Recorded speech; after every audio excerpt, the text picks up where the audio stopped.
web optimization, technical SEO, and content marketing.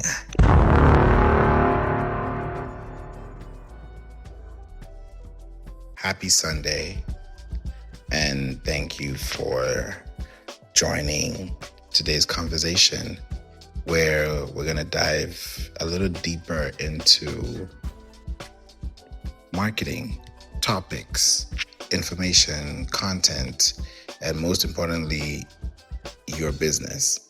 How are we going to do these things consistently, but also do them with a plan in mind?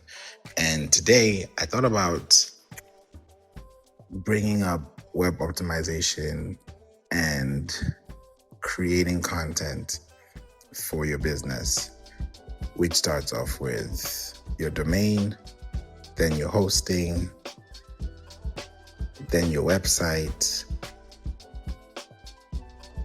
And these are all going to play a big role into your branding, because branding is not just from what people see, but how you build. Like, think about it. When you're building a house, you're building it with bricks, sand, cement, all kinds of things. And as you're building them, welcome Lance Lamont, as you're building these things, you build material, you're getting to know the type of style. There's a lot of detail that goes into it. So when you start thinking about the creativity behind your technical abilities to grow, is going to be a great way for you to see more beyond that meets the eye than just looking at it from one website or one optimization per change or per task. So if you build a house, you're going to build a house with different types of bricks, different types of windows, different types of brands. These are going to be brands that are going to play a big role into your feedback. And also the durability, the elasticity. There's going to be a lot of things that you're going to have to determine, right? So why am I giving you these things? When you're building a house, you think about all these elements together. When you're building a website, you have to think about the same things too. Where you host your website, what's the CMS platform? How's your DNS records going to look? Are you going to use Microsoft Outlook? Are you going to use Google? Are you going to use Apple Mail? What are you going to use that's going to make your business grow and sustain a wider scale so that you can actually create more content for people who can see you? So we're going to talk about web optimization, technical SEO, and content marketing. So thank you all for being here. Lance Renaud, John, Richmond, good to have you here. Thanks for being here. Wendy, Lene, Teresa, Austin, Ryan, thanks for being here. Chukudum, Kurt, welcome into the room. Jackson, Manuel, David, Mohammed, and Yusuf, you're all welcome. Nina, too. Lance Renaud, ladies first. We'd love to hear from you. How are you? Happy Sunday. Please introduce yourself and let people know who you are, and then we pass it to you, John. Hi, my name is Lisa, the Landstronaut. I'm the founder of Landstronaut. It's a land to space development corporation with building the next frontier of the workforce, spaceports, VTOLs, future city, smart city infrastructure. I'm on that side. That's a little bit of what I do. I'm a past astronaut candidate for Space for Humanity, and I've worked in the aeronautical and space sector for about 13 years. So here I am. Hey. Thank you for being here. Appreciate you, Lisa. John, passing it to you. Happy Sunday. Hey guys, happy Sunday. Yes, John Marenko. I help local businesses drive more business and leads and phone calls through optimization strategies. So in other words, we take a look, we analyze what you have going, and we figure out how to make it better so you can increase revenue and put more cash in your pocket. So my website is marketingbypermission.com, and love to be here. Hi, Favour. How's it going? Everything is good, John. Thanks for being here. Thank you for spending some time with us here today on a Sunday. I opened this up because I've been doing some research throughout the day today, and one of the things that I saw that was really ringing a big bell, and the bell sounded like this, a little bigger than this. is web optimization, because people don't understand what that means, or they understand what it means but they don't know what to do after they understand what it means.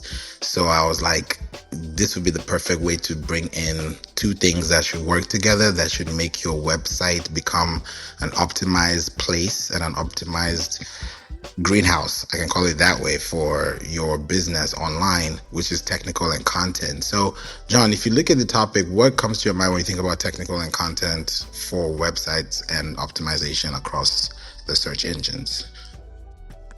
Man, that's a great question. A lot of people don't even think about that. That's as a professional, we just kind of have this checklist, right? Where hey, we got to do this, that, like kind of what you were saying.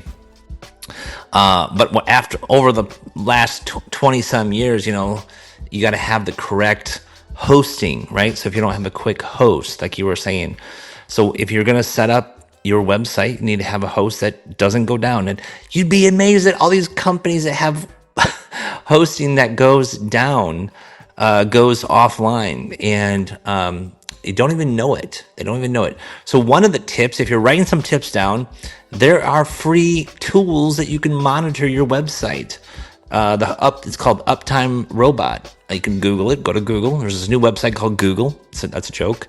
Google Uptime Robot, and you can actually go there, put your website in or your client website in, and it'll monitor your uptime or the website uptime. In other words, if it's up or is it down, right?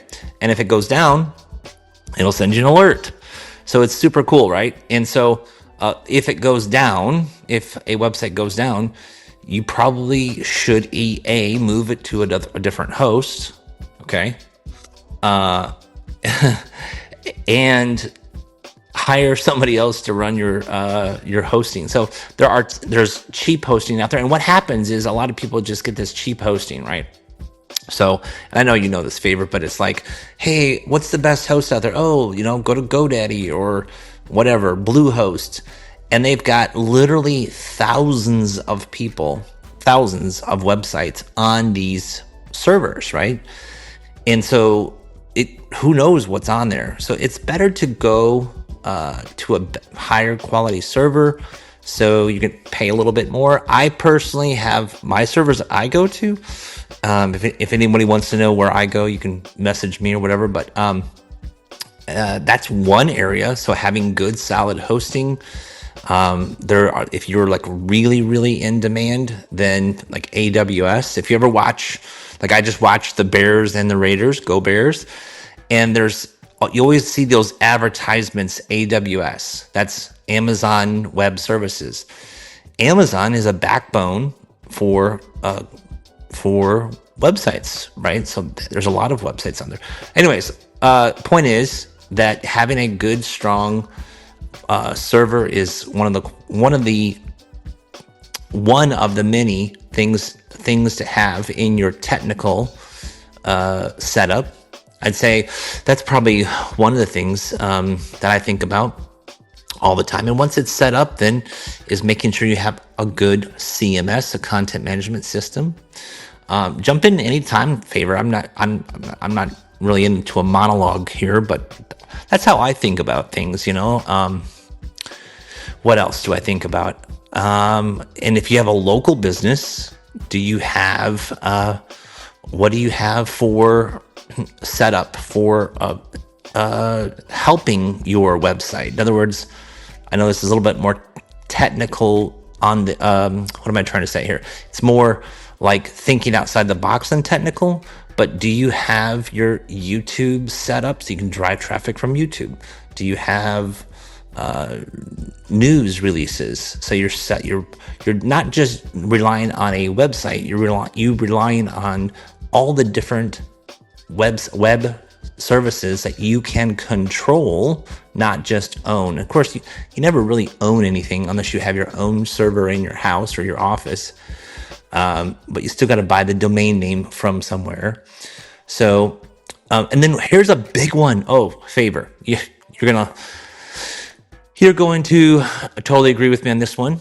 I know this seems simple, but just keeping track of your domain name. My cousin just lost his 10-year-old domain because he failed to keep track of it, and it expired. His credit card expired, something happened, and he actually lost it, and someone overseas bought it, and we're right in the middle of trying to like fight for it. But having a good domain, keeping track of it, renewing it for a couple, years, not just 1 year at a time, having a good solid server, website host, and gosh, there's a whole checklist. I mean, if you guys want a checklist, I can give you a checklist, but that's where I start. So I'm going to pass it back to you.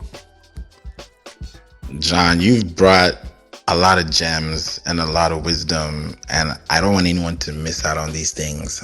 I think we need to actually have a room on Uptime Robot, because we don't talk about this much, and it's a big deal when we look at uptime, downtime, and we're gonna really break this down even more, because I'll give you a story about what happened with a client when their site was down for about 3 days, and I'll tell you how we fixed it and what happened. It was like what you're saying, John, is so true, because I hear horror stories every day and I'm like, this should not be happening, but we don't know these things, so we end up being caught up in a loop when we didn't even realize that it was a loop in the first place. So I'd just rather you get this information now, learn, and before you take any action, if you haven't started a website, or if you have a website and you're not sure what you're doing with your website, or you need one and you're not sure what's going on, this is a conversation we're going to have. So I'll tell you that story so we can also look into that as well. Before we do, we wanted to say hi, Trisha. Welcome to the room. Happy Sunday. Please introduce yourself and let people know who you are. Welcome to the space. Happy Sunday. Hey, Favour, happy Sunday, and thank you for the invite. I always love when you send me a message just out there saying, hey, we're doing a room. Let's hang out. So, Sunday is always a great day for me because I get to spend time with my husband. And John, my husband, is a Raiders fan. So I just want to say, go Bears. Oh Yeah. no, that was a good game. That was for sure a good game. And I am a Buccaneers fan, so my Bucks just went 3-1. So, yeah, it's been a kind of a rough football day in this house over here.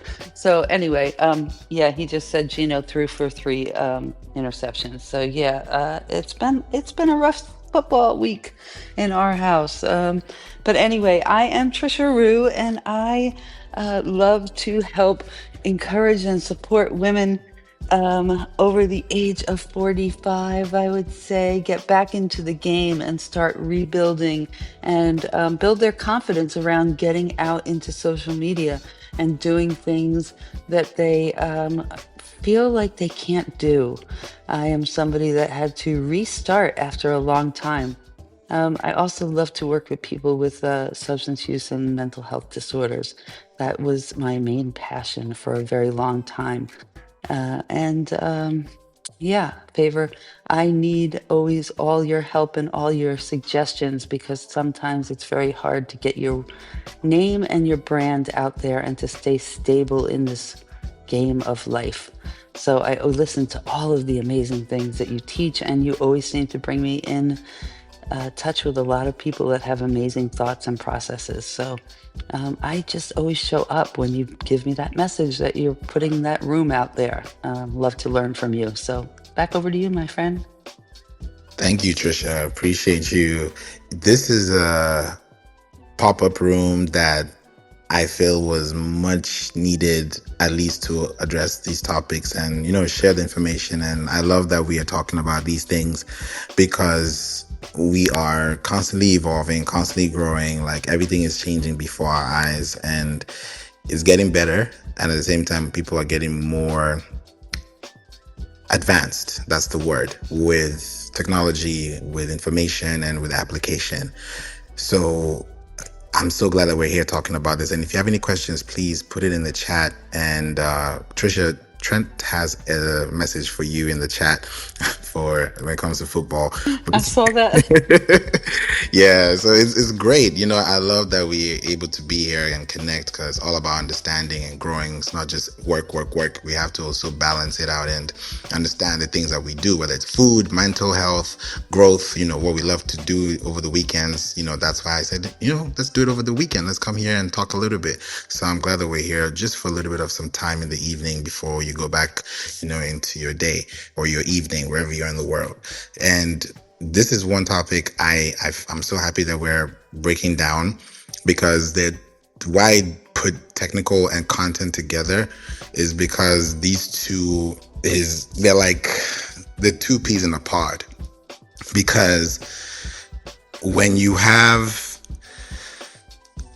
technical and content together, you're going to create a much wider network and a much wider resource. Because when you have a good technical setup, that means you have good speed. It's like a car. When you have a good car that is driving well, high performance, it's moving. As soon as you hit this, it goes boom. Like by the time you hit step on the gas, it feels like that. It feels like, okay, let's go, let's do it. That's because you have confidence in the technicality and under the hood because of the process that it went through. So the same thing applies to your website. When you have these uptimes that we're talking about today, it's a big deal. And before we even go into it, Trent, thank you for being here. We'd love to hear your voice and connect with the room, because I know the chat is boiling. So I want to make sure I can respond back to you. So passing over to you, Trent.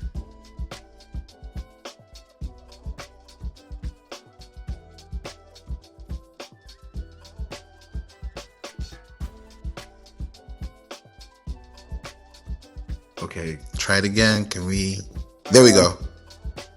Yeah, I have my headphones on, so I'd turn them off. Tristan, it's good to see you. Tell your husband we're in mourning together, in Raider Nation. But Favour, I do have a question for you, my man.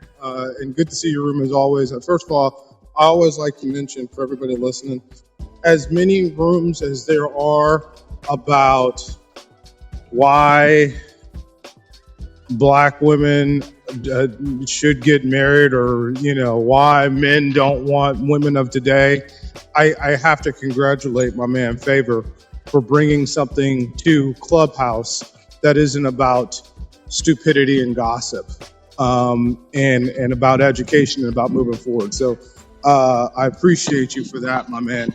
But I do have a real question for you, because we've been talking about schema websites and the effect that AI has had on search, and I'd love to hear your take on that.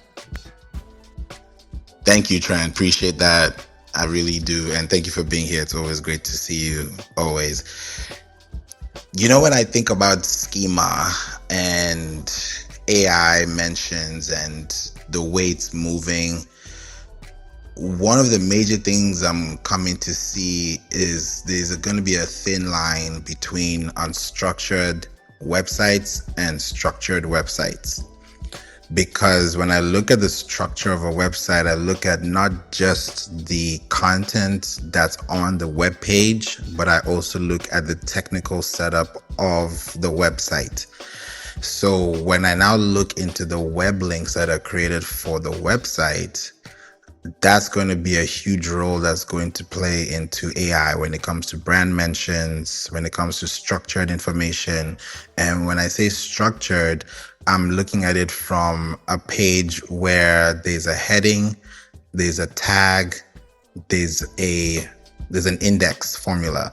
And when I have a blog, for example, and I want to talk about, let's say, shoes. I want to talk about shoes and how people can, wear shoes better, or what kind of socks work with shoes. I'm just giving a random example.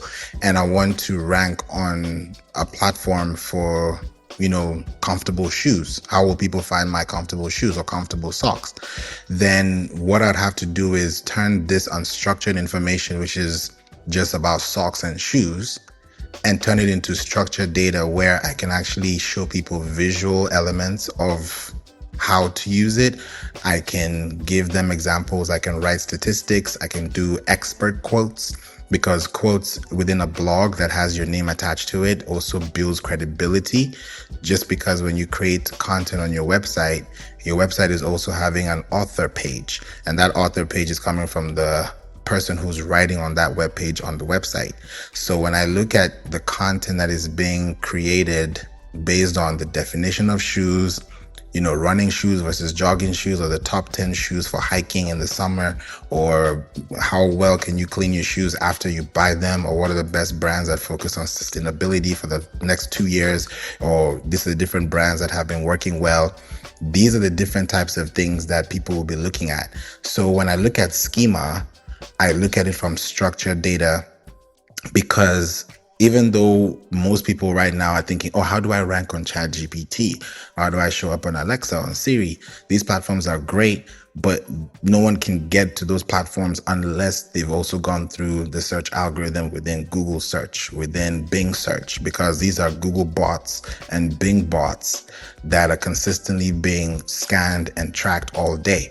So when I'm now looking at schema on a web page, for example, with shoes, then I know that if I'm writing an article and I have schema within this article and I'm focusing on the breadcrumbs, I'm focusing on FAQs, I'm focusing on the price of these shoes, if there's a price range, if it's in stock, these are things that will allow me to have a much higher signal.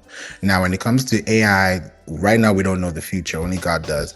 But when I look at the way it's moving, the trajectory of how things are being seen online, especially now there's something called LLMS.txt, which is more like robots.txt for websites. Now that's LLMS for AI. I hear, some people say, oh, it doesn't matter. Some people say it matters. Some people say you don't need it. Some people say you need it. When I'm looking at the way it's going, I really look into the way your website is set up first, so that if somebody finds your website on these platforms, then it's because your website has been credited by other platforms. So for example, if I know that my website is talking about shoes, and then I was featured on a podcast, and then I talked about my business or how I started with this company, and then I, grew it from this to that, and somebody's looking for that information, because I was on a podcast show, ChatGPT can recommend a podcast episode that came from my conversation with someone, but it's related to a page on my website that still is in the form of the context somebody searched for. So it's getting more sophisticated now, but the way we're moving is going to be in a position where, as a website owner, as a business owner, the goal would be to write a lot of pages on your website that will be having web pages interlinking to each other, that will discuss and also give somebody a decision from discovery to understand exactly what they're coming for, whether it's a video, or an audio, or an infographic, or an FAQ, or glossary. These are things that people will be able to scan, because people don't even read. They skim through content. So if we're able to write for people first, but also keep in mind writing for the search algorithm, then at some point, the more pages we're writing that are indexed correctly, the more the algorithm will now find us within a last modification standpoint. So it's pretty much decentralized. But I know that with this type of growth, if we just focus on answering questions within our database, then we just have to leave it to the algorithms to understand how it will now disseminate back into our system. But by positioning and putting the URLs in the right place with schema, I'm sure we can definitely have a long-standing agreement with content where we can actually show up on platforms, because we don't have to worry about the algorithm change, because we focus on the fundamentals first. So that's what I see when it comes to content. What's your thoughts, Trent, on that? Real quick, I don't have any thoughts. We work with some of the major, what's the word I'm looking for? Major providers of websites in the country, for dealers. And obviously schema's at the, everybody's talking about schema. I don't exactly understand it. I think the AI search is a lot bigger than we're giving it credit for. I'd love to hear from Trisha and John, where they see that going. I can tell you that we're not sure, like you said, only God knows where it's going to go. But I can just see it in the lead driving part that, and even on social media, that the AI is affecting the way people search. What do you guys think, John and Trish? I totally think that AI is affecting the way people search things. Honestly, I was just looking, to be honest with you, I was just checking out your Instagram, Trent. And I was looking at the driverless semi that you had on your Instagram, and I was just saying to my husband, "Oh my God, oh my God!" But that is like totally something that we were talking about just today about people utilizing AI to actually search things that they're interested in, and how things like actually make them nervous about what AI can do and how it's going to take jobs away from certain people and different things, and how people are going to have to stay up to date with AI in order to stay relevant. So I definitely think that people do utilize AI for their search engine experience. I don't know. John, what do you think about it? I think it definitely is the way people are affected of how they're doing their searches now. Yeah, absolutely. Well, so if anyone's has anyone heard of the Sigmund? I can't even pronounce it. Sigmoid curve. It's that curve of how people adopt to a new technology. So I would say that all of us here in this room are probably on that cutting edge. Like, so think of a big curve. If you want to Google it, it's SIGMOID, the sigmoid curve. So anyways, the curve basically is how many people are adapting to the development, the technology development or information development.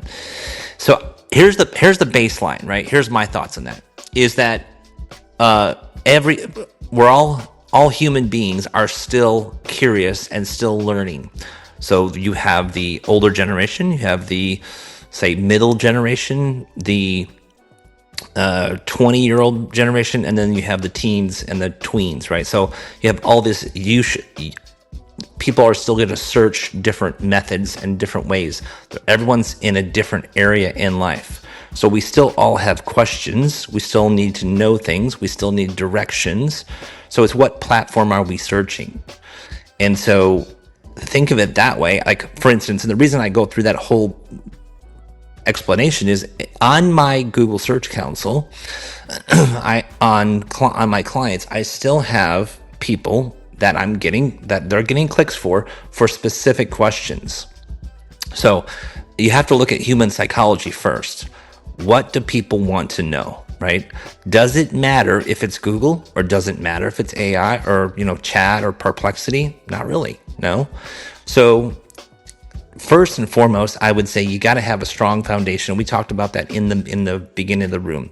Your website has to be a strong foundation, and then also you have to have supporting foundations. Okay, supporting foundations like YouTube or social or news outlets, things that other supporting. Like, so for instance, let me give you a tactic or a strategy. If you're a local business, you can have your main website, but then you can also have supporting websites that drive traffic. I think the conversation here that everyone wants to hear is, okay, John, what about the AI? Like, how do you get in there? Well, the easiest way to get in there that I have personally done with my clients is having that set up, having your website set up, having your YouTube set up or your socials. But the big kind of the secret key is to release news about yourself or your business or your client. So how do you go about releasing news? It's through press releases. So it's a way to, because the LLMs, the AI platforms out there, they want to grab that information.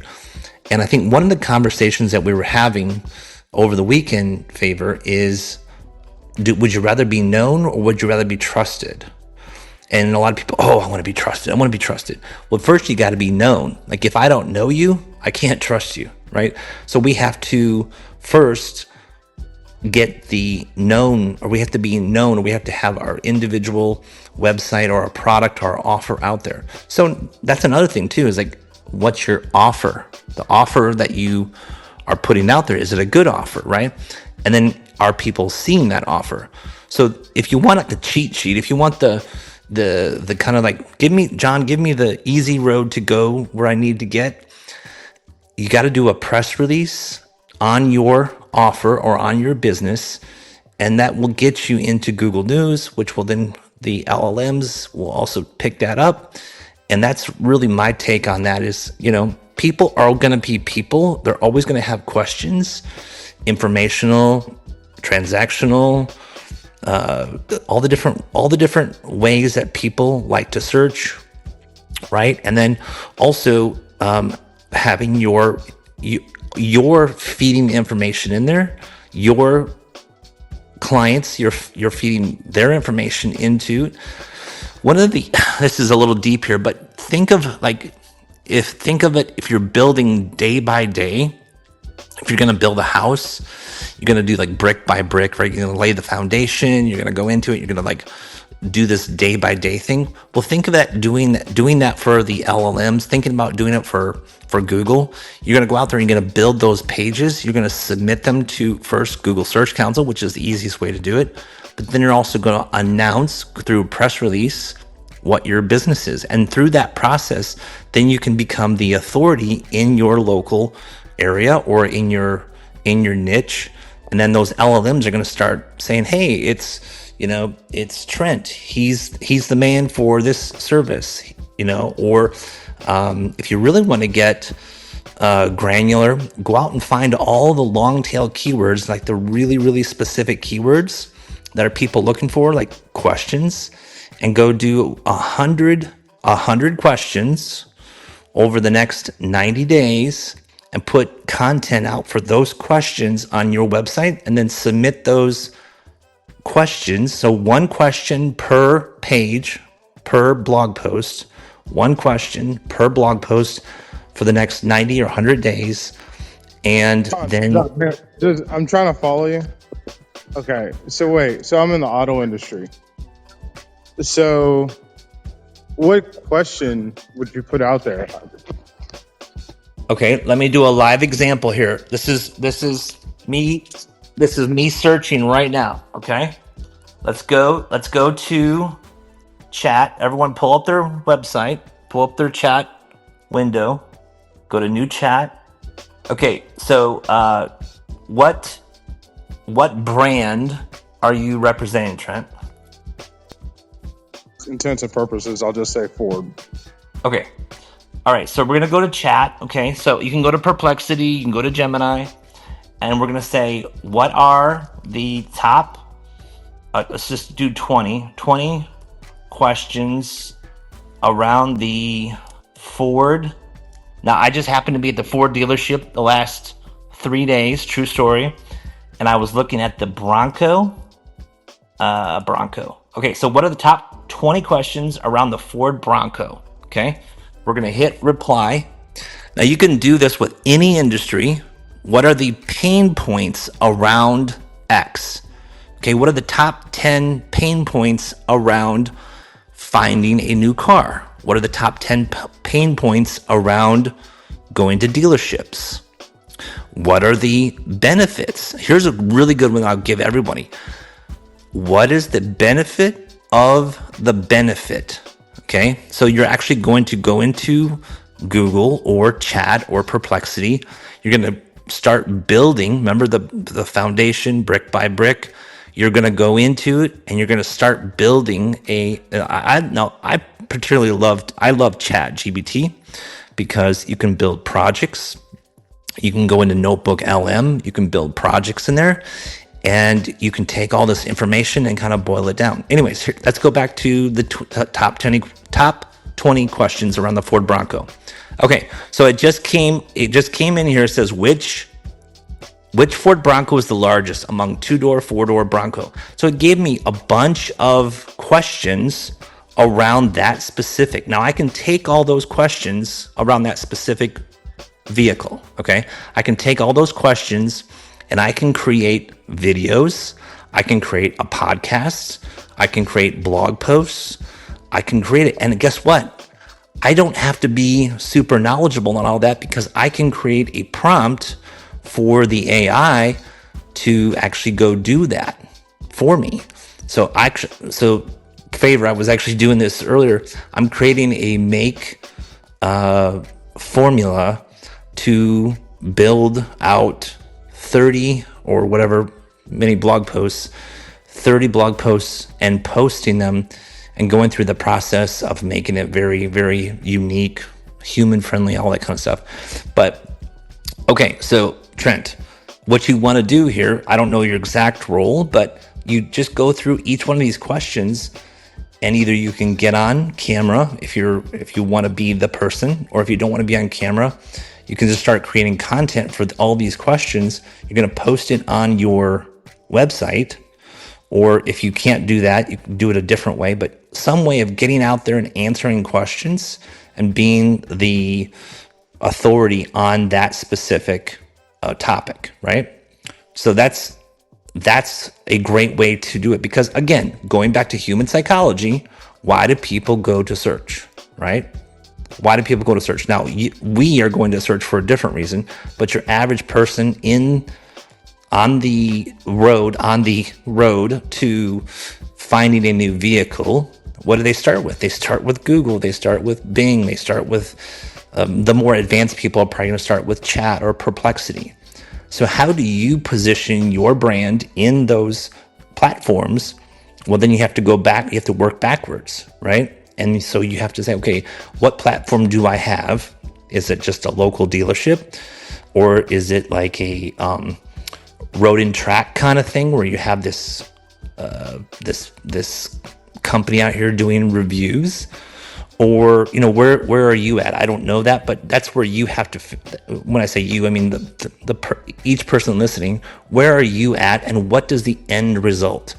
So what's the end result that you want or your client wants, and then work backwards with that process. Now, if you don't know that, here's the great thing is you can go into Chat or Perplexity and say, hey, this is what I'm trying to solve.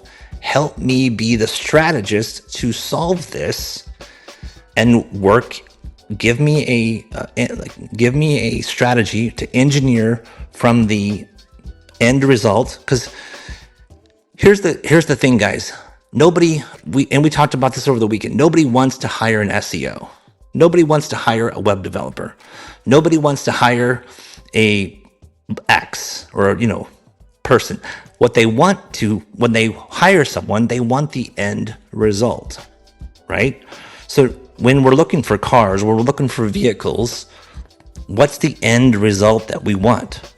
We want to get from point A to point B in a specific style. Like if I'm buying a Yukon, okay, because I need a bigger vehicle to do something, right? I need to pull a boat, I need to pull a trailer, I need to haul a family. Or if I'm buying a convertible, what am I trying to do? What's the end result you're trying to get to? All right, and then work your way backwards. And one of the, trying to get women. What's that? But I said, if you're buying a convertible, you're trying to get women. But I don't know if you can put that. I don't know if you can put that in the chat. So, I mean, that's the great thing is everybody has a different reason why they do things, right? And I've talked about this before. One of the guys that I follow that I think is super, super smart, his name is Daniel Priestley. Daniel Priestley, he has a YouTube channel. He talks about doing market research. So like if you don't know stuff, go do a quiz. So for instance, let's say, let's see, the quiz.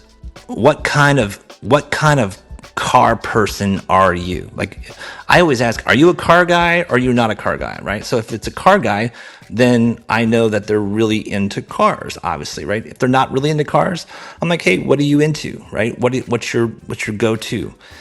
And so like understanding human psychology is number one. Number one, why are people going to search? Why are they going to Chat? Are they getting a better experience? Are they more advanced? I've been using chat for about, I don't know, it's been 3 years now, coming up on November. And I've got a lot of knowledge on how to process it or how to input it and how to make it work for me. Now, your average person out there maybe not have as much information or have knowledge on how to make the AI platforms. So they're still using Google, which is fine. They're still using Bing, this is fine. Or they're going to YouTube. Anyways, point is, you have a base foundation of a website and supporting platforms like YouTube or social, or but the best thing you could do is put your authority, put your knowledge into a press release and push it out there, because you can get into Yahoo News. And then if I sent everybody a news release about Favour and it was in Yahoo News and it said Favour is now the #1 web digital consultant in Atlanta, and I sent it to you guys via a news release, is that going to be like, now remember, human psychology, is that going to be believable or not believable? It's going to be believable because it's in the news, right? Now, everybody who knows probably would say, oh, well, that's really cool, Favour. How'd you do that? Well, it's called news. It's called people manufacture news. Now, you have to have some credibility news. You can't just say you're, an astronaut. I think there was a lady here before who had some pretty cool resume, right? So you have to have obviously some truth to it, okay? But anyways, the point is releasing news about your business and telling people about your business. What's the #1 rule, Favour? Oh, Favour dropped out. What's the #1 rule, guys? You have to be known, right? You have to be known. If nobody know, if we were not on this room or in this room and you weren't listening, right, then you wouldn't be hearing the information. You wouldn't be knowing the information. If we didn't have YouTube, you wouldn't be knowing the information. So if you want to be in the LLMs, you have to first put your information out there. And again, you have to push it to your website. You have to build YouTube. You have to push press releases. So Trent, going back to the questions, if you did all of that and started answering those questions, that's a great way to start building that authority and driving traffic.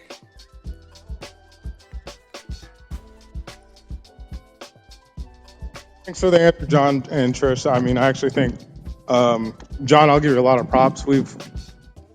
I'll just say that those things you've talked about are internally. I think you just gave an idea on asking the top 20 questions in your area about what kind of cars you're looking at. I actually think that's a fantastic idea to put in your frequent, like your blog. And are you saying put that on should that be in your blog section, or do you think that should be on the headline opening page? I'm assuming the headline opening page.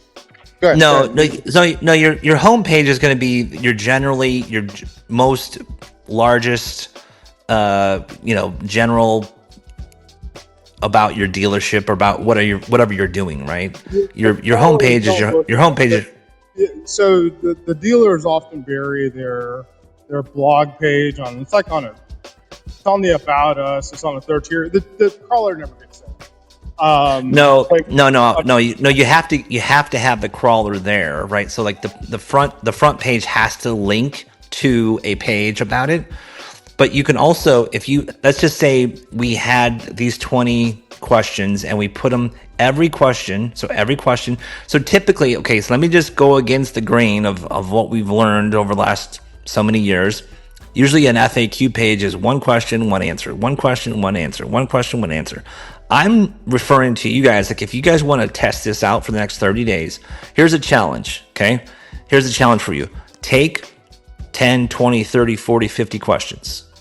Go out and get really good questions. Use chat. Use people also ask. People also ask is a section in Google results about that. Go find, like, I just signed up for a subscription to alsoask.com. Alsoask.com. Okay. And it finds questions for you. Remember, human psychology first. Okay. Then go put one question per blog post and then answer that question with at least a good 300, 400, 500 word article. And then if you're really getting strategic, go do a YouTube video. Now, if you want to be more, depends on your niche, depends on your marketing, savviness, if you want to call it. But you can just go to like Vimeo or Loom and do a screen share. So you're gonna record your screen. Let's say, Trent, you and I were doing something up like on this particular level, all right, or this particular strategy, and we got on a Zoom and we recorded it. And we're like, hey, Trent, what do you think about the Bronco sport? What do you think about the Bronco? The trim levels. Like, I was in the really high one. It's got this massive wheels and everything. And you and I would go back and forth and talk about it. And we would put that specific question onto a YouTube, on our YouTube channel, upload it, that specific question, that specific answer. And we would put it on that specific blog page. So the blog page would have the question, it would have the written content, the answer, and then we would embed the YouTube video that we just created. And it's just you and I talking, or it could be one person talking about that specific answer.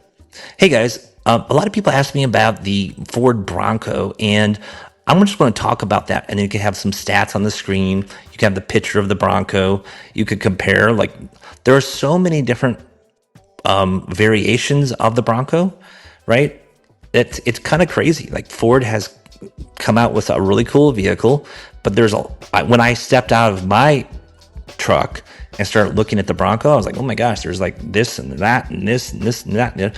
And then the sales guy came out and he was like, oh yeah, this is the top of the line one. And I'm like, what is the difference? So a lot of people, and we know this from stats, data, people do their research online before they go to the dealership.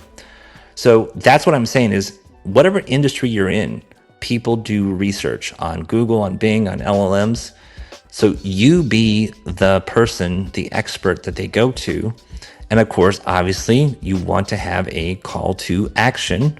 Hey, download our free report or take our quiz. I think the best thing you guys can do right now is doing quizzes. I'm doing quizzes. I'm actually literally building a quiz for my industry, for my business.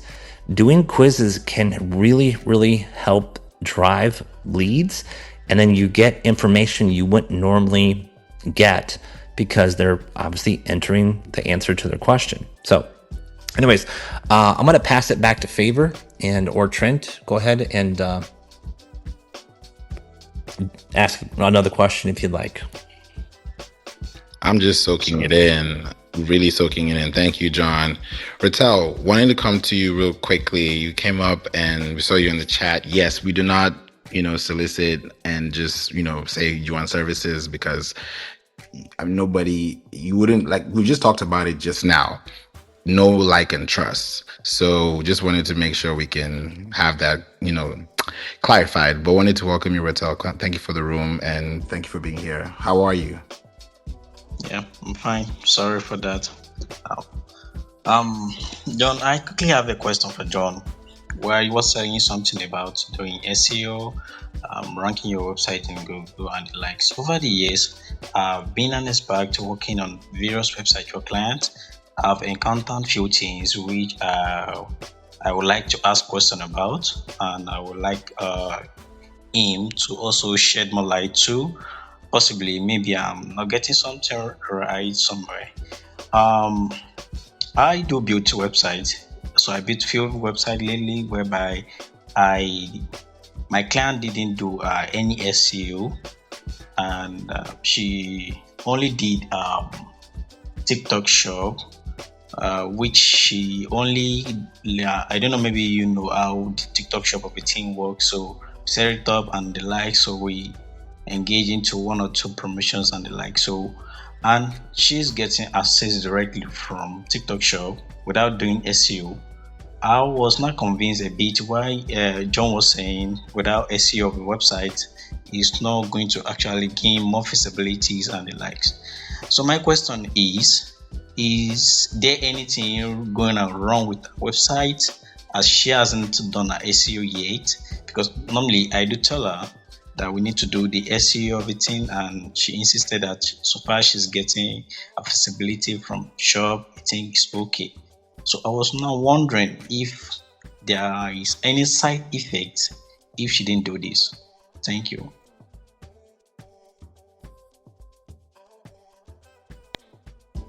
Great question, Rattel. John, do you want to go first? Yeah, sorry, my mute button was misbehaving there. Um, so okay, guys, here's the thing, right? If you have a strong channel on TikTok or strong channel on YouTube, you do not need SEO, right?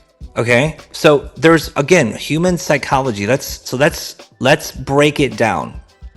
If you have an amazing traffic funnel on TikTok or one of the other channels, that is not what we're referring to. That is not what we as digital marketers are saying. Here's what let me make it more clear. If you want to get in the LLMs, Google, in the search, right? That is one area of traffic that we can set up because people still use search on a daily basis, right? But if a client has an amazing traffic source that is not search and they're driving traffic, go with what's working. Like, go and do more of what's working. Because here's the thing, if you use YouTube correctly, you can drive a ton of traffic to your landing page or to your whatever you're trying to drive traffic to without SEO, without Google search, right?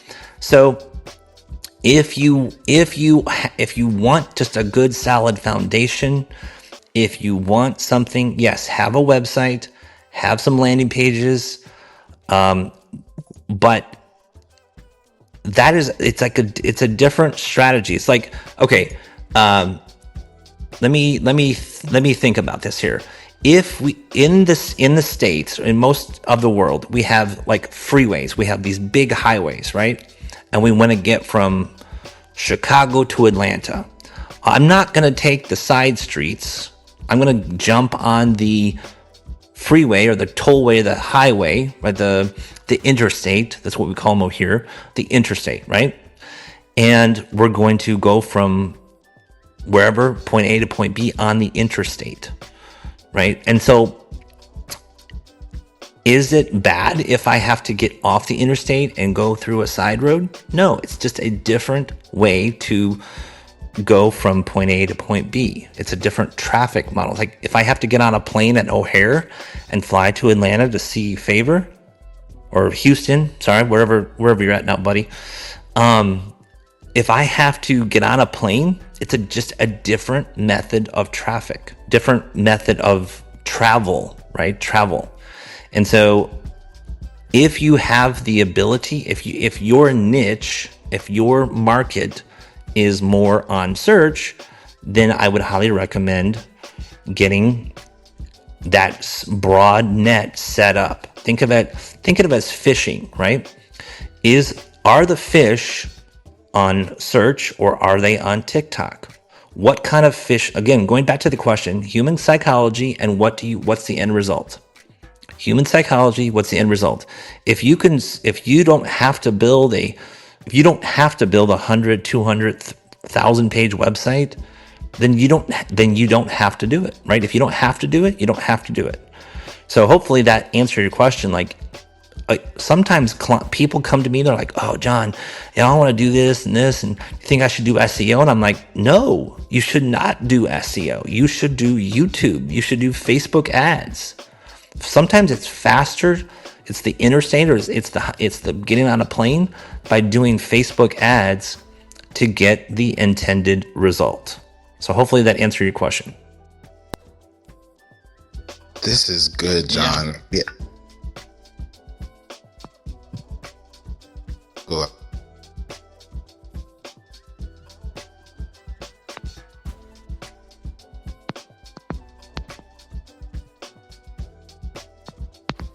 Rosella, are you saying something?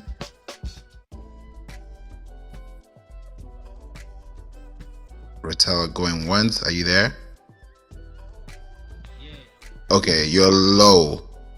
Like, we can't hear you. Okay. Okay, You guys yes. hear me now? Oh, okay. John, I would like to ask one more thing. In terms of as a marketer and as a expert as well, over the years I've been encountering some kind of clients whereby they are not selling a problem-solving product. Like, I don't know, maybe you understand what I'm trying to say. Like, it's not that problem-solving skill, products whereby they are not actually in high demand in so many places. Like, coming across these products, I've tried several things for these clients, although we made maybe 2,000 to 3,000 sales, and after then I think the sales stopped. Ever since then, we've been, and the website is highly ranked very well. I do check the website SEO weekly, and it's quite okay. As for the website, what do you think I can?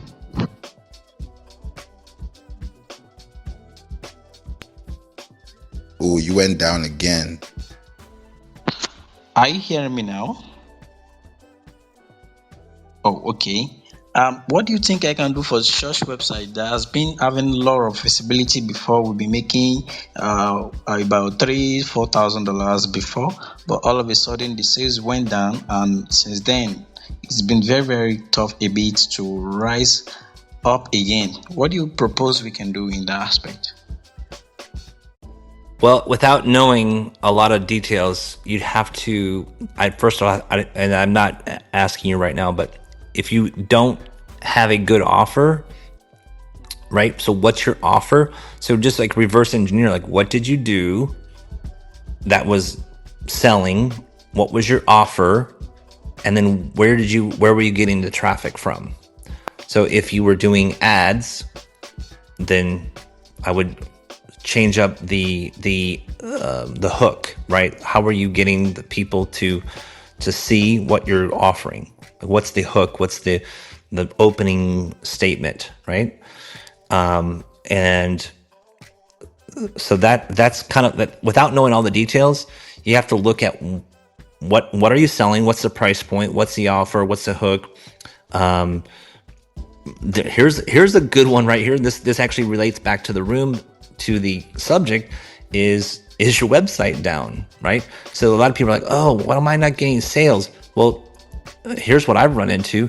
Either the landing page is getting like a 404 error, or their website's down, or their phone number doesn't work, their bandwidth went out. Like, there's all these different things that if you get too much traffic, your server could just be shut down and it just goes nowhere, right? So, but typically, it's, that's more that's more technical. But you got to go look at your offer, right? Is your offer a good offer? And then what's the price point? So some of those things that you are looking at, you'd have to go back, and this is where you can use ChatGPT or AI and go through and kind of reverse engineer. What do you want? This is what happened. Act like a web consultant, like a copywriter, whatever person that you want to act, and kind of reverse engineer it, and then go through your data, look at your Google Search Console, and see if you can figure out what the problem was. So hopefully that'll help you. And if not, one more. yeah, go Real for quick, it. I got one more before I go. And Favour, you can answer this one, and any of you guys can answer. I just don't need a 15-minute answer. So I got obviously thousands of dealers, and if I was to tell a dealer, and by the way, John, I liked your answer on the FAQs. I actually think that's a really good idea. If I was to tell a dealer, like, what's the biggest determining factor? Because you can't tell every dealer to do the same shit because they end up with the same shit. You know what I mean? They end up with the same things on their website. So what would you say is the biggest determinant factor between differentiating themselves, right? Where a lot of the, we compact the content on the websites intentionally. We try to keep it all streamlined so it's not that different from when you go to one dealer to another dealer. You're going to see basically the same things in the same format. But is it video that you think you should lead with? Is it something else? Like what do you think is the one determinant factor right now in helping your website stand out? You know, when you asked this question about the first question you asked, John, I said before, and I'm glad that you asked this because it's going to be a perfect segue into what I was going to say earlier. You know, when we searched on the web and John was like, everyone, go to chat. I went to DeepSeek and I went to chat. A lot of people don't use DeepSeek. I use it a lot. And I did the same thing. John said, I'm actually going to DeepSeek right now so we can do this. Yeah, so it was top 20 questions about the Ford Bronco. And I said, give me a list and then give me the pain points in another 20. So I got the top 20 questions about the Ford Bronco. And this is from DeepSeek. What's the difference between the Bronco and the Bronco Sport? Then in brackets or in parentheses, I got the Bronco is a body-on-frame serious off-roader. The Bronco Sport is a unibody compact SUV based on the Ford Escape platform. What did ChatGPT give me? ChatGPT gave me, let me go back there and give you what it gave me. All right, so I put in the same thing, and this is what I got. Top 20 questions, got it. Let's break this into two parts. The top 20 questions people ask about the Ford Bronco. Is the Ford Bronco reliable? How much does a Ford Bronco cost? I'm just getting questions. So if you notice the difference between ChatGPT and DeepSeek, when I asked ChatGPT, I got the response like that. It was quick. With DeepSeek, I waited for about 10 more seconds to get my full report because DeepSeek was actually going through the information. So why am I saying this? Whenever we do this with clients as well, we split it into two when it comes to SEO because all these terms have been thrown away like GEO, AEO. It's the same thing. It's the same cosmetic. When, to your question, Trent, you split it into two: pre-purchase, post-purchase. When you look at post-purchase, that's where YouTube falls into place. When people are trying to find the car or what's the fastest car, or if they want to watch, Top Gear, or they want to watch something that's going to make them feel like, oh yeah, I want to learn about this car. I want to learn more about how this moves. They're going to check it out on YouTube, most likely, or TV, or just go to the dealership straight up. So what happens is, in this case, they're in the post-purchase scenario, because in this scenario they're looking at the car like they are in the car. So if your question is how do more people get to see you, if you have more things on, let's say, explaining the car in detail, and now what's the difference between a Ford Bronco and a Bronco Sport, and you have them right in front of you and they're both side to side and you're talking about them in depth, but that is also in form of a video that you have on YouTube, but it's also redirected to your website. What you're doing first of all is you're creating authorship, because a lot of people, like you said, are doing the same thing. Everybody is pulling off from ChatGPT. So what makes yours different from the other? Now when you look at post-purchase, you're talking about the reviews, you're talking about the features, you're talking about the customer service, you're talking about the maintenance, you're talking about the insurance, you're talking about all the things that they will need to know before they buy or make a decision about that car. The pre-purchase is where your website comes in, because that's where everything is stemming from. So your blog. So these questions that I got from DeepSeek, they're top 20 questions. The other one is, what are the different trim levels and what do they offer? The third question, how does the Bronco's off-road capability compare with a Jeep Wrangler? Now it brought a completely different brand. So now I'm dealing with two affinities, people who love Jeeps and people who love Ford. So when I now go into that depth of knowledge, and now you're creating content on your website, whether it's in form of an audio, which would be the best, fastest way, a podcast, and I've done that myself with close to 600 episodes. It's fast because you're able to tap into so many resources at the same time, whether it's Apple, Amazon, iHeart, Pandora, it's all in one because it's one click away. So when you do that, you're amplifying your voice and you're also distributing, because at the end of the day, the game is distribution. The more you're able to distribute, the more capacity you can increase on your threshold. So when you use your blogs on your website to create these pre-purchase intent searches, and you show up on Google, you show up on ChatGPT, you show up on Perplexity, you show up on DeepSeek. Now, when you're the referral, it's going to be able to get you higher into those search rankings, because now more people trust you because all these search engines are saying the same thing and it's pointing back to your website. So yeah. Slow down, because we're not the referrer. So a dealer is not the referrer. So what a dealer is trying to make the final conversion for a sale. So what do you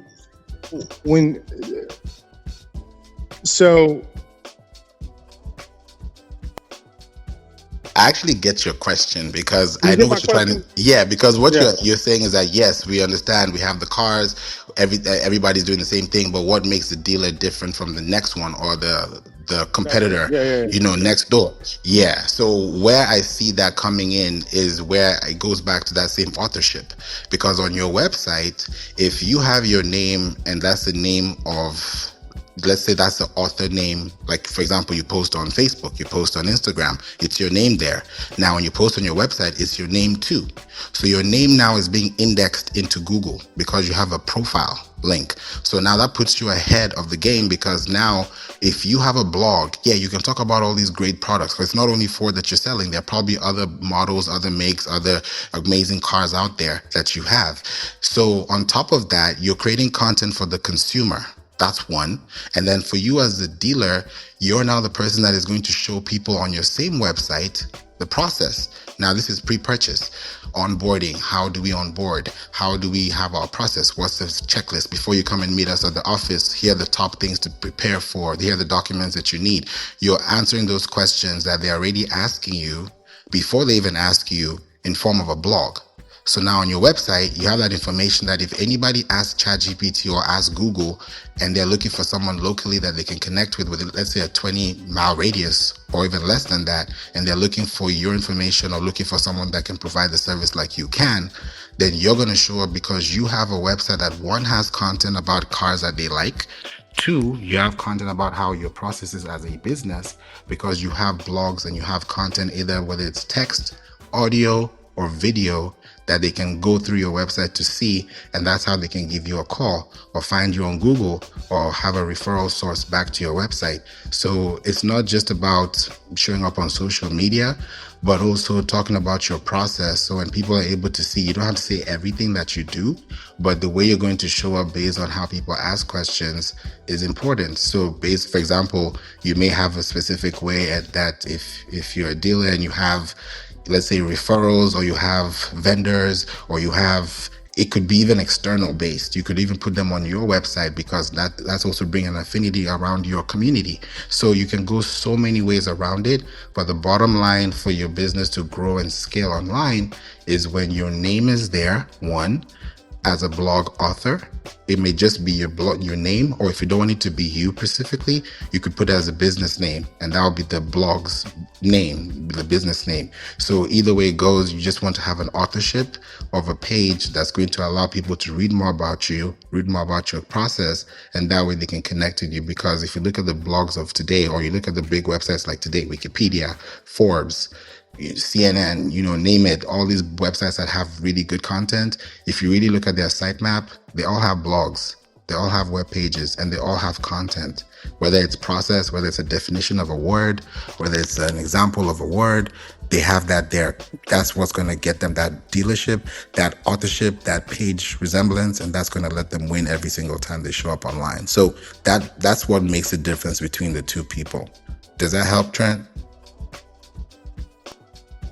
More than enough, bro. That's more than enough for a night, especially after a loss, after a Raiders loss. I appreciate all y'all. More than enough information. Hey, Favour, you need to start charging people to come in this room.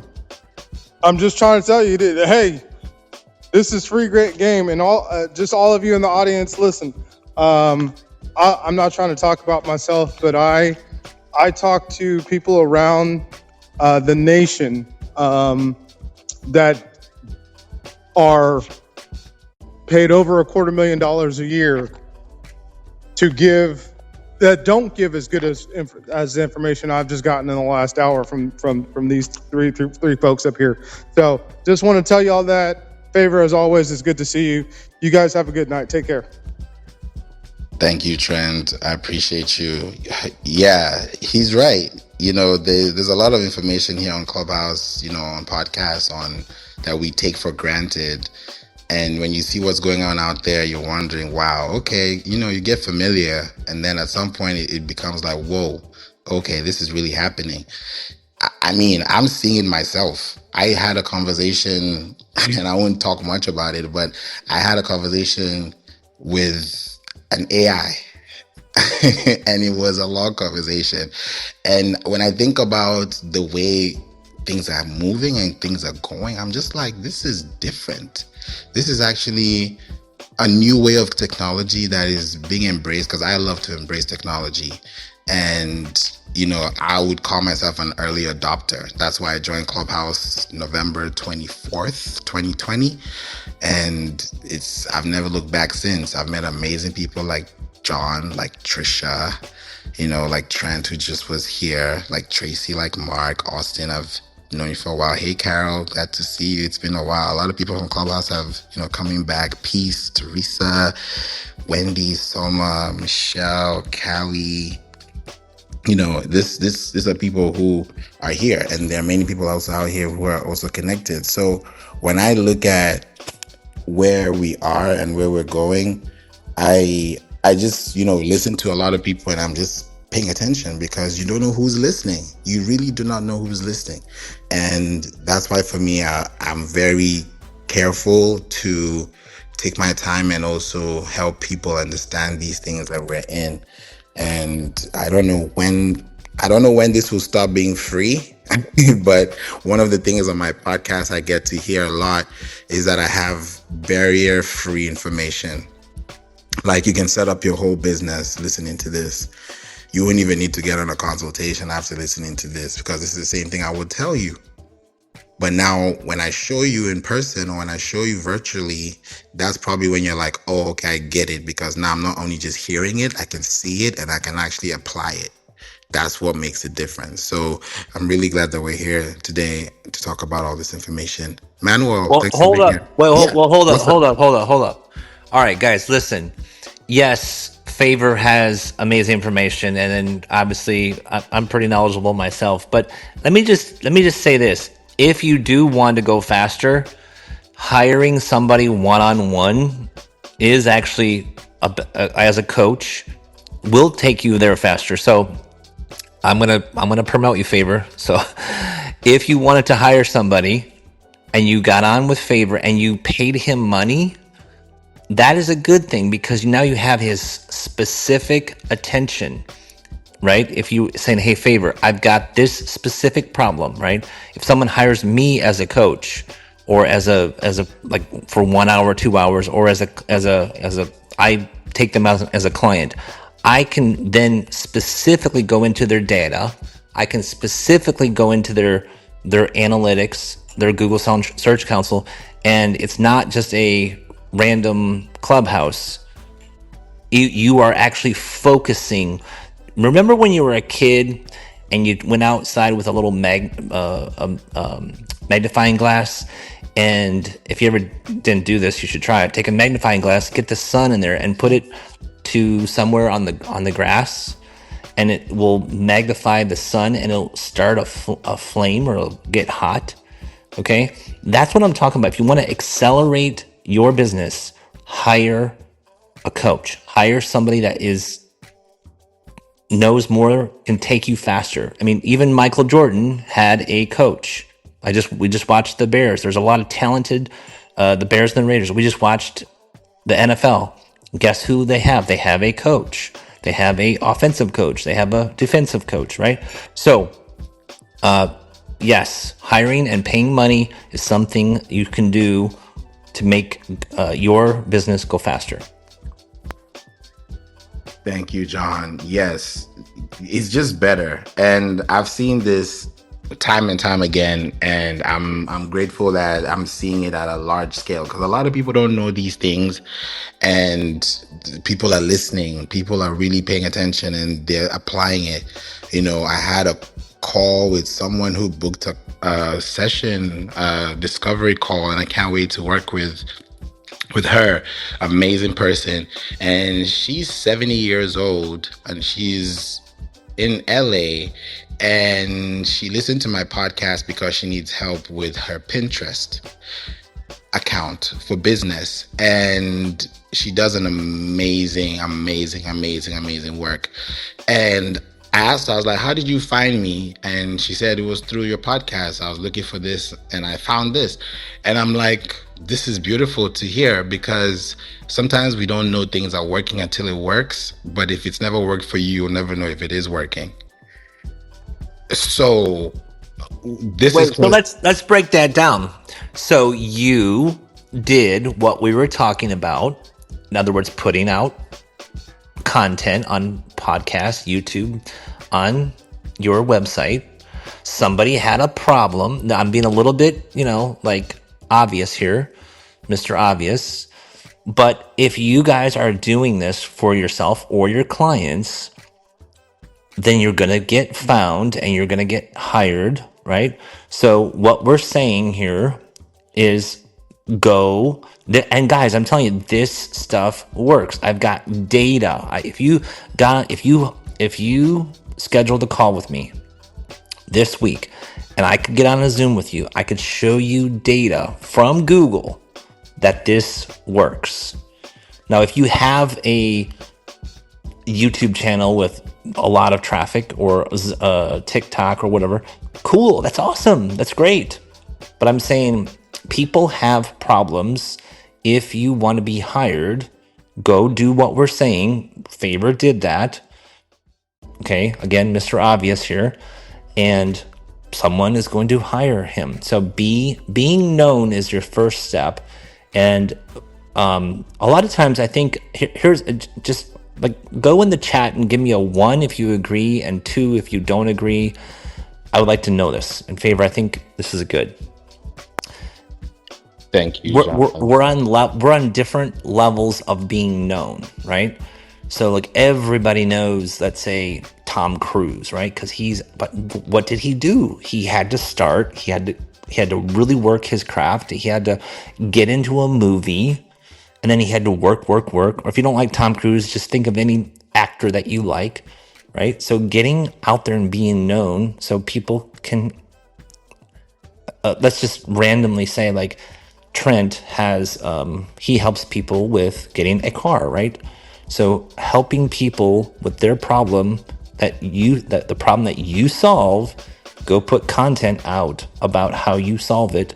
And that's what Favour did, and now he has multiple clients. And that's exactly what I do too. So anyways, yes, back to you, Favour. Love it, John. Thank you. Thank you so much for that. It's so important to think about these things and how you process them. And even speaking about process, wanted to welcome you, Manuel. Thank you for being here. You talked about Copilot. I love Copilot. We'd love to hear your thoughts on it. And yeah, I just wanted to mention that Copilot is through the browser. It is free. Also on the on the app also is free. I've been using it. You don't have to pay, and I think it incorporates ChatGPT 5 within itself. So all that is there. I generate images also through that for my work related. So I just wanted to bring that to the notice of some of the guys out here who may find that cost maybe a reason stopping them from researching AI. that is true. Thank you, Manuel. Yes, there's so many ways you can use web optimization, technical SEO, content marketing, and most specifically your brand, your message. How do you do this? Because if you look at this topic, we've talked about cars. We've really dived into a little bit of some cars today. If you look at technical SEO is going to be your battery. It's going to be your engine, right? How fast can you drive? How long can you drive? What's your oil like? What's your fluids like? What's going on under the hood, right? And that is allowing you to get faster and faster because the more you're able to be technical and also, I would say, advanced in your search, you're able to have a wider spread within a faster stretch because you're able to achieve more with less time. So content marketing will now be your steering wheel. Now that's what you have in your car. That's your interior. So think about technical as your exterior and think about content as your interior. Because when you look at your technical and you see what's happening outside, you're able to drive comfortably because it's cool. Imagine if you have AC is blowing, everything is looking good, the seats are nice, you're just enjoying yourself, you're singing a song, and then all of a sudden you forgot to put water or a coolant, and now it's a hot day, and now your car should actually have been checked in the morning before you got out the road, and now you have to deal with that because something wasn't checked. That could be a problem because now, or maybe your battery wasn't checked and now you have to jumpstart the car because something happened and you're like, okay, now I gotta fix this. Oh my goodness, what do I do? Now you're panicking, and it shouldn't have even happened in the first place, because if you're able to check your tires or check something, you'll be able to notice that before it happens. So these are things that I'm giving as examples that would also be applicable to your website, because if you're having a website that is being available to the internet and people can find it, they can see it, but you're not optimizing it, you're not updating it, you're not adding more context to it, you're not even changing a few things, it changes a lot. Like for me, on my website, I used to have dark mode. I would have like a black screen, and then it would be on like white text and other contexts. And I said, no, let me switch it to white and see the difference. And I'm seeing a huge difference as well, because people like dark mode, people like light mode, and I was like, yeah, let me switch it up and see how this is, because I'm always in testing mode. Now when I think about the technical, I'm looking at how people are receiving this information, how are they finding it, what are they reading, right? When people are reading, how well are they reading, right? If you put a text at 12 pixels, right, font size 12, and somebody else, your competitor, is at font size 20, who's going to get a faster reading? The person that has 20 over the person that has 12. So when you now look at someone reading or skimming or just scanning or psychologically processing what you're trying to say on the website, on a web page, that's where your content comes to play. When you send an email, your emails have to also play that role, because when your emails are small, people will ignore it because they don't have time to squint. Sometimes they may have to, look a little bit more into detail, and you're just stressing it instead of giving it to them like let them read it, let them see it, ask them the question, hey, is this working? Is this mic on? That way somebody can understand how you can connect with them. I did this just recently over the weekend, and I asked the community, I was like, hey, I would like to, do more workshops and more private consultations, but I also love to know how much time you need to prepare before you get on these consultations or these calls, because I was doing group, and even for me, just, people love webinars, God bless them, people do amazing stuff. And for me, what works is private, unless I do an in-person workshop. That's different. But when it comes to virtual, people like that consultation, they like that one-on-one, they like that connection, because they want to be able to be seen, heard, remembered, they want to be felt, they want to be paid attention to. And that has been working for 12 plus years, and I've been seeing that happen, because when people are able to see what they're looking for and you're able to show them, it becomes a completely new picture, completely. And that's where I've seen a lot of growth in helping people understand, okay, here's what we can do, here's where we can grow. And I asked them, how many weeks do you need before we can get on a call? How much time do you need? And majority of the people said 2 weeks. So that told me that if you need 2 weeks before we can talk, then that means you need 2 weeks to prepare. And 2 weeks is a lot of time that can make a decision or change a decision based on, you can take a split second and make a decision. So 2 weeks is enough for you to understand whether you actually need this or not. And that has shown me a lot about how I can communicate with people. So when you think about content marketing, web optimization, the word optimization means that it's consistent. It's not constant. It's consistent. Optimization is consistency. So if you're not optimizing your website consistently, then you're thinking about your car stuck in the garage or stuck on the driveway or stuck in the driveway that is not moving. So if you want your car to move, you want to drive from point A to B and back, and you're able to calculate your miles, you're able to calculate your distance, you're able to calculate all these things with your metrics, you're able to calculate your speed. Just think about the things you do when you drive. You drive, you know your speed, you know how to turn, you know how to move, you know how to park, you know how to reverse, you know how to parallel park, you know these things. So if you take this same concept and say that on my website as a business, what are the things, like John was saying earlier, that people are technically asking people online? If people are asking these questions and I don't have them in form of a website or in form of a podcast like this or in form of a video, then how else am I able to answer that question if I'm not giving it to them in form of a type of media file? Because it's multimedia formats we're dealing with. There's text, there's audio, there's video, there's image. You have so many options. John, I remember you talked about quizzes, and Pinterest is a great place to run ads and do quizzes and get leads.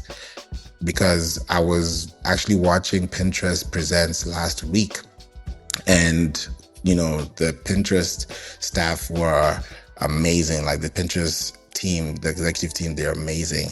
God bless them. And we were just watching what was going on last week, seeing all the new things that are happening. And I was actually surprised that Gen Z is actually a huge rise on Pinterest.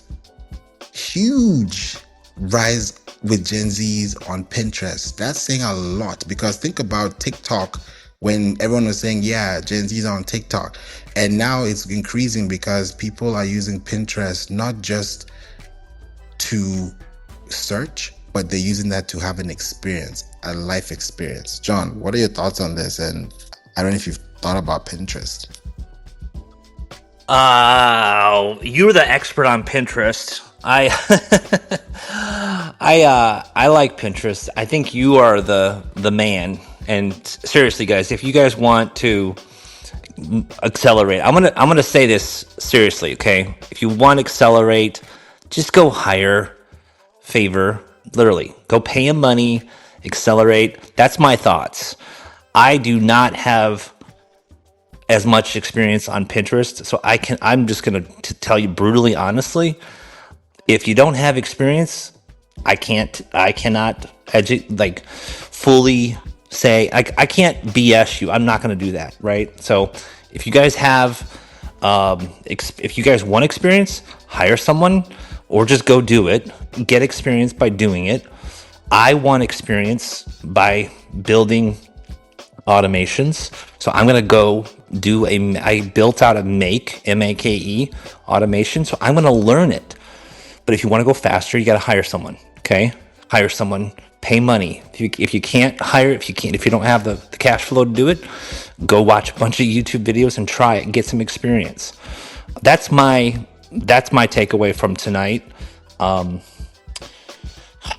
there's just there's so much opportunity for everyone here. Go find somebody who you can help and get to work and help them, and then go talk about how you help them. And that's exactly what we do. And don't like just be like me. Like if you don't have any experience, don't tell somebody that you can help them. So say, hey, I really don't have any experience in this area, but I can help you do this. Don't charge them. Because look, honestly, and this, I'm going to repeat myself a lot here, but Pinterest is not my area of expertise. I do not really have that. So that's where I would go to Favour. Hey, Favour, help me do this. So we all have our strengths and weaknesses. Go Find your strength. That's your job this week. Go help a person, go help 10 people with your strength. You get paid. That's my takeaway. Thank you, John. You know, with Pinterest, they're over half a. I want to just really break this down. They're over half a billion users on Pinterest. And when you drop the P, it stands for interest. Pinterest has I can call it a taste graph, or I would even call it a taste bud of two sides: interest and keywords.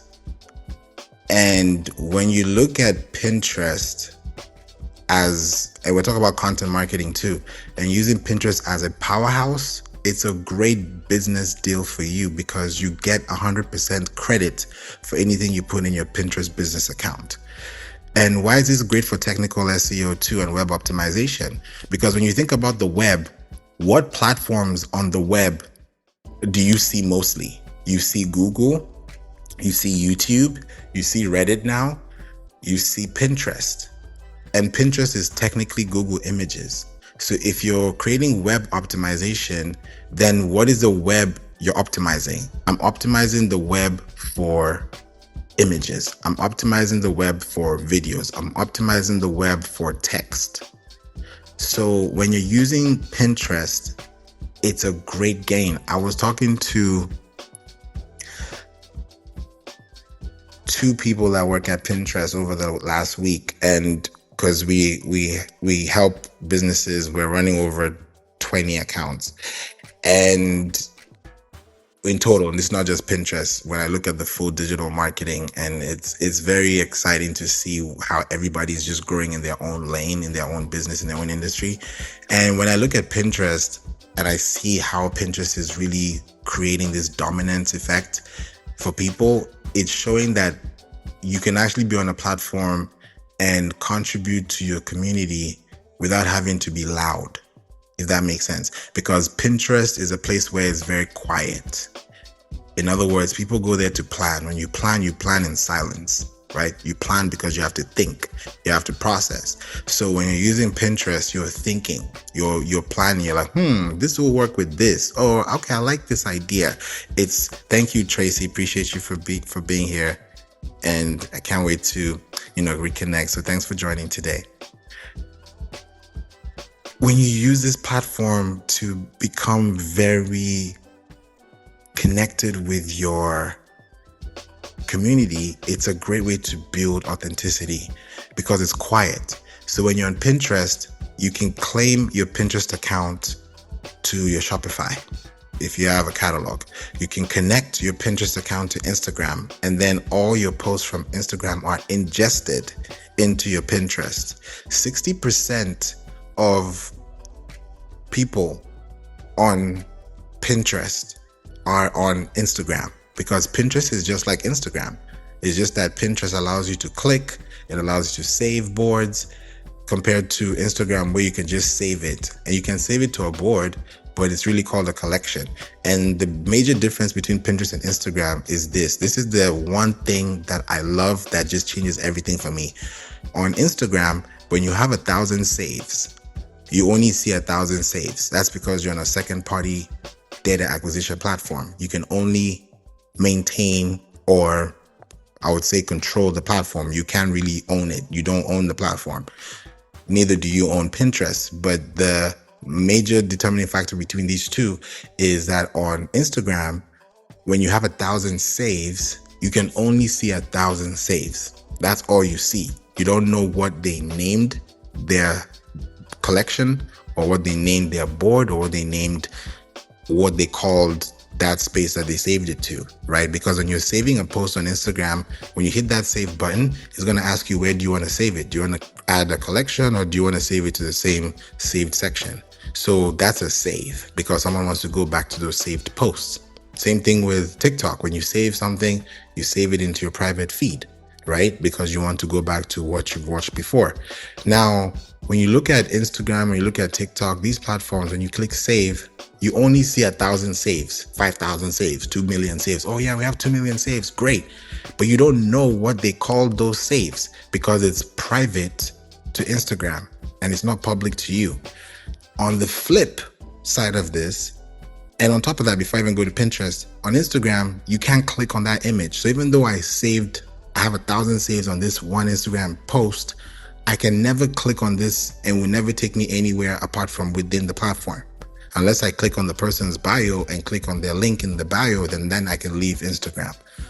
On Pinterest, Pinterest is not even a social media platform. I'm going to do a room on Pinterest personal versus Pinterest business because people think that Pinterest business and personal are the same. They're different. And on top of that, Pinterest is a social, I'll call it a hybrid of both search and social, because when you look at Pinterest personal, people use it personally for personal things, right? People save flowers, they save cars, they save rings, they save event halls, they save, all the things that they like. They save books, they save things that mean a lot to them.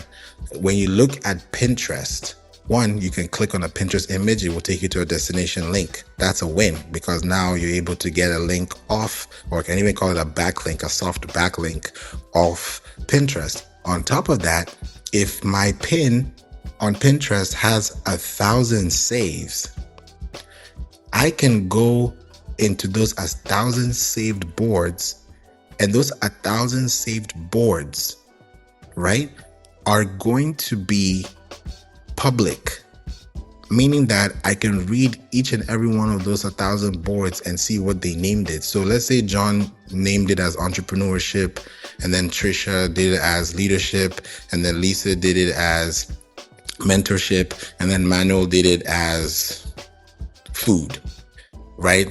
You can just see how different they all are. But because I know exactly what you've all saved those boards as, me as a business owner or the person who owns that Pinterest business account, that is data intelligence for me, because that tells me that you've saved my pin to your board that is of importance in context to what you want to come back to refer to. So if I know that you want more of leadership, or you want more of food, or you want more of mentorship, then I know that I can create more content from that. That will allow me to create more content on Pinterest, which will allow me to get more people coming back. People spend on average at least 14 minutes plus on Pinterest. It's even gone more than that. It's probably about 60 minutes now, at least an hour. Because if you're running an ad on Pinterest, you can do so great, because we're even running ads right now on Pinterest, and I'm just amazed and seeing what's going on, because on Pinterest you can really have a 7-day window, 14-day window, 28-day window, and really show up online and give people something that they can see. Because when you look at web optimization, you're not just looking at your website. That's what I want us to leave with tonight. When you look at web optimization, you're not just looking at your website, you're looking at everything surrounding your website. That's why the technical part is your speed, is the CMS platform that you choose. We talked about domain at the beginning today. When it comes to content marketing, what platforms are you using to create content? Are you on LinkedIn? Are you on Pinterest? Are you on YouTube? Are you on Google? Are you on ChatGPT? Are you on DeepSeek? Are you on these platforms that people are finding information about how they can connect with you? So when you have that and they're working together, then your website now becomes the anchor, because you've created blogs, you've created audio podcasts, you've created video shows or podcast shows, you've created shorts, clips, things that people can see. That way people are able to connect with you, and then your website now becomes this hub that everyone can come to. So it's just a matter of figuring out how best you can put it together, but it starts off with what you want to show up for. Then when you start showing up for the right things, then more people can find you more consistently. So I hope this has given you some insight about Pinterest. If you need help, reach out. These are the things that I talk about. And when people come here and they say that these are things that people would pay for, you wonder, are people listening, or is it just something that we just like, okay, let's just, keep listening until we figure it out. But if people want to take action, because we're getting towards the end of the year, we have to think about the amount of time we've spent this last 9 months. We're about to close September. That's why I was like, oh, it's the last Sunday of the month. I would love to, connect and make sure that, we're doing this again on an SEO Sunday, because I know how important this is to you. And that's why I keep showing up like this for free. Because if this was a paid call, if this was something very specific, it's different. Because when I get on paid consultations, it's at least $1,000 an hour. So if I'm spending over an hour, 2 hours here just communicating, talking, connecting with you, it says a lot. And then when we go into different things, when it comes to development, when it comes to strategy, when it comes to building, when it comes to actually doing the work and actually doing the work for you, it changes everything. So I've been on calls, paid consultation calls, and that's what happens. I've done workshops for free. I've shown up online. I've shown up in person. So thank you, Gemma. Appreciate you as well.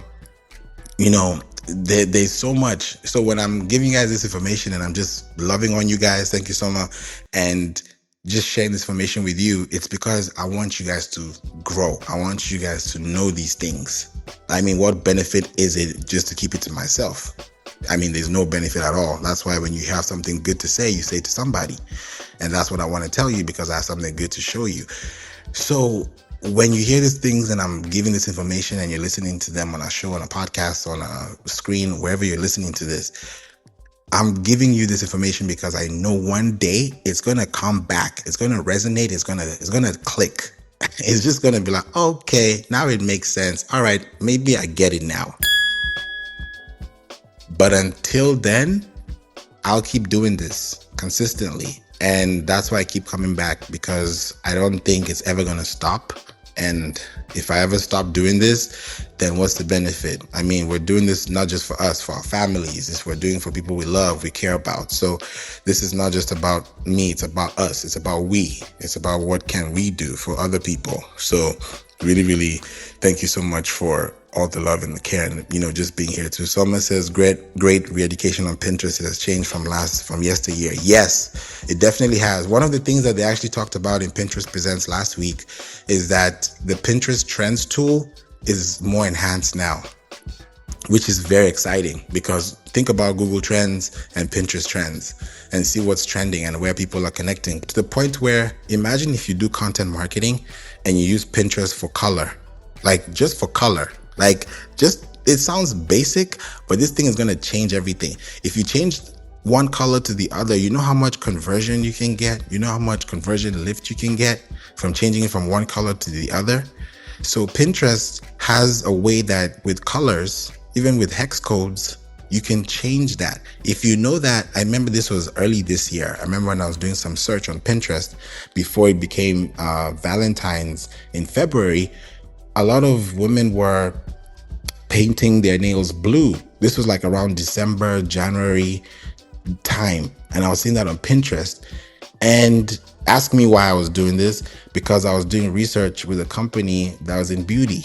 So I go into these things and I just learn. I learn so much more from my clients than they learn from us and our team, because I'm learning about so many industries and I'm like, wow, okay, this is nice. This is nice. Whether it's healthcare, food, real estate, notary, I learned so much, and I'm just like, this is beautiful, because I always learn about someone's business and we always get to work and we're able to scale. Now I'm learning about home power drills, because we have a client and they have a specific timeline and we have to make sure we can accomplish that.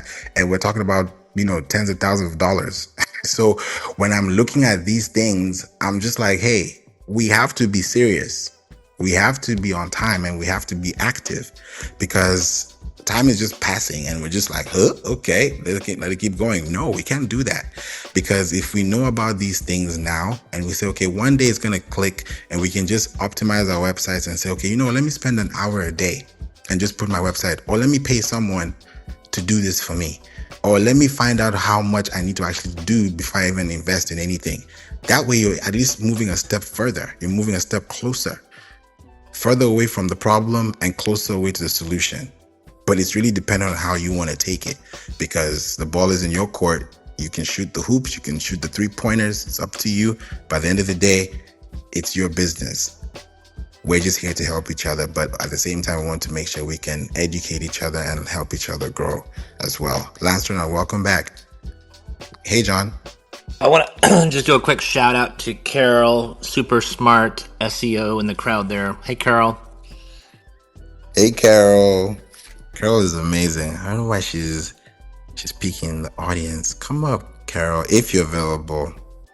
Hey, Carol, long time. How are you? Welcome back. Good. How are you guys? It's been a minute, Amazing. Carol. Yeah, I've been pretty busy and keeping myself off of Clubhouse, but here I Oh, am. well, good to see you. I just wanted to say hi real quick.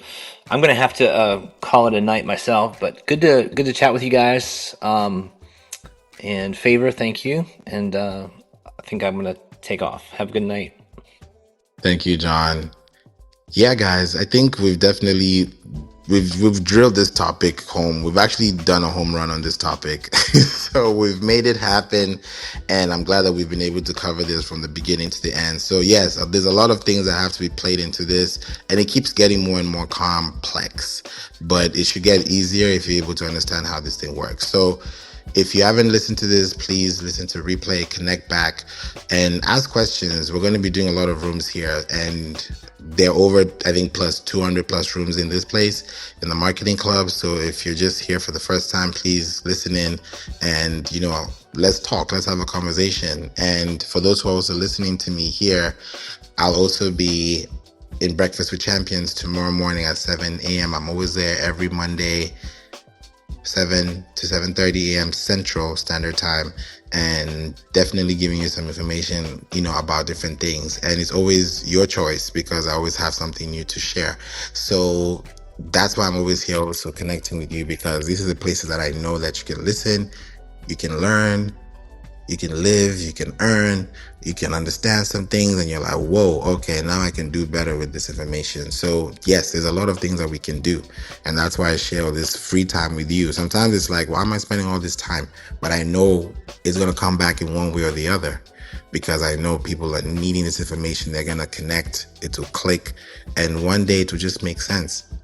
Right now, you think about Pinterest, you think about SEO, website, AI, it gets more and more complex, but we can definitely make this a much better space if you have the time, if you have the money, if you have the energy. Those are three things that are going to determine your progress. And it's something that you can start off today if you need to. But also, if you also want to connect with me, please feel free to reach out. And if you need expert digital marketing and SEO services, sign up, click the link above. I always send out emails, and the emails I send out are very, very exclusive. We send it out to at least over about, let's say, in a week. If I look at LinkedIn and email as well exclusively, that's about 10,000 plus. So when I know that in the podcast as well, people are listening, and the podcast is called We Don't Play. If you go to wedon'tplaypodcast.com, you can also listen. We're in the top 20,000 out of 4.5 million shows. So when I know in 155 countries people are listening, I'm very specific. If I was the only one here, I would be here, because I know at some point it's going to be listened to in another country, in another place, and somebody's learning something new. And that's what makes me happy, because I'm able to help somebody get to the finish line faster. Because when you get to help somebody, someone will help you one day. I would call it the circle of life. It's the law of reciprocity. So this is what you do. You give your time, you give your money, you give your energy. Someone's also going to do the same thing back to you, depending on how much you give and how much you do. So that's why I do this every day, and I'm connected with you. So thank you for listening. Thank you for being here. I'm glad we were able to drill this topic and make a point home, and just let you know how you can actually do this web optimization and technical SEO and content marketing for yourself. So thank you, Trisha. Thank you, Lance Renaud. Thank you, Carol. Thank you, Manuel. Thank you, Wendy. Thank you, Peace. Thank you, Soma. Thank you, Coach. Thank you, Kamal. Thank you, Miss Sharpie. Thank you, Michelle. You're all appreciated. I hope you have a wonderful Sunday evening. Enjoy your dinner. Enjoy your family time, enjoy your sleeping time, enjoy your quality time. And I'll see you tomorrow in the morning, rising early. So I'm going to catch you guys soon, and take care, everyone. God bless y'all. Good night. Now, that was an episode, right? Thank you so much for listening to the We Don't Play podcast show. I'm so glad that you're here and you are sticking tight with us, especially to the very end. Now, this is season 11 and we're going to do it differently. And I want to make sure that every episode you listen to has something to give back so that you can also learn more after you listen. Now, We Don't Play podcast show is where you listen, you live, you learn, and you earn. So if you're in any of those positions out of those 4, please make sure that you reach out to me. Send out an email through info@playinc.online. That's info@playinc.online. Or you could go to playinc.online, which is a website, www.playinc.online, playinc.online, and schedule a call so that we can get you on an SEO discovery call to talk about your business and help you with your marketing needs. Thank you so much for listening, and I hope this helped you. See you in the next episode. God bless you. Jesus loves you.